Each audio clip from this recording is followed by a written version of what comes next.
Noong unang panahon, may isang taong papunta sa malayong lugar. Kaya tinawag niya ang kanyang mga alipin at ipinagkatiwala sa kanila ang pera niya. Bibigyan ko ang bawat isa sa inyo ng bahagi ng pera ko. Kayo ang bahalang magnegosyo gamit ang pera habang ako'y nasa malayo. Binigyan niya ang isa ng 5,000. Ang isa naman ay 2,000.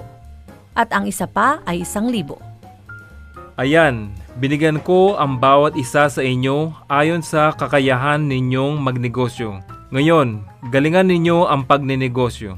Ang amo ay nagpaalam sa kanyang mga alipin at tumuloy na sa kanyang paglalakbay. Nang makaalis na ang amo, ang una at ikalawang alipin ay sabay na ikinalakal ang kanilang pera. Naniniwala silang pareho na kung magtatrabaho sila ng husto, ay matutuwa ang kanilang amo.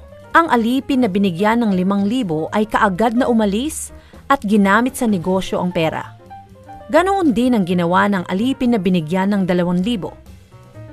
1 araw, 2 araw, 1 buwan, 2 buwan, sa paglipas ng oras, inani nila ang bunga ng kanilang pagsusumikap.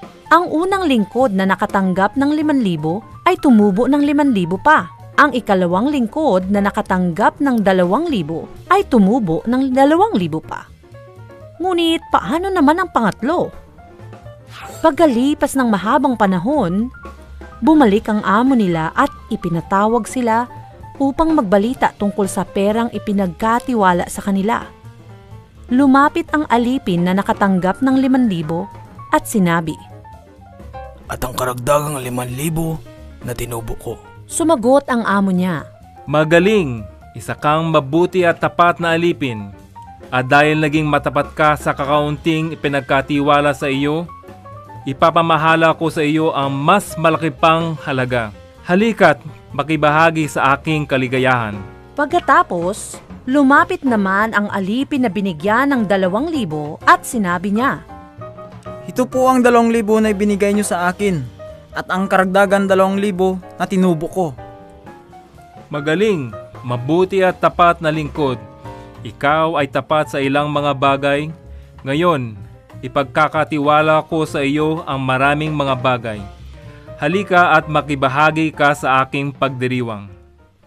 Lumapit din ang alipin na binigyan ng 1,000 at sinabi sa kanyang amo, Alam ko pong mabagsik kayo at walang awa.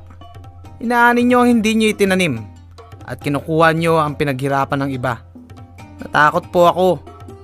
Kaya ibinoon ko ang pera nyo sa lupa. Ito po ang 1,000 na ibinigay nyo sa akin.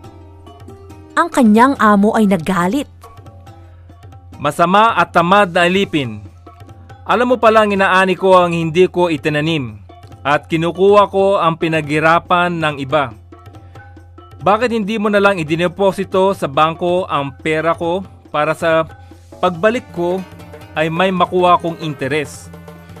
Kunin ninyo sa kanya ang 1,000 at ibigay sa mayroong 10,000 sapagkat ang mayroon ay bibigyan pa ng mas marami. Ngunit ang wala, kahit ang kaunting nasa kanya ay kukunin pa. Itapon ninyo ang walang silbing alipin na iyan sa kadiliman sa labas. Doon ay iyak siya at mangangalit ang kanyang ngipin. Ang mga alipin na ginamit ang ipinagkatiwala sa kanila at nagtrabaho ng husto ay magalak na nakibahagi sa kaligayahan ng kanilang amo.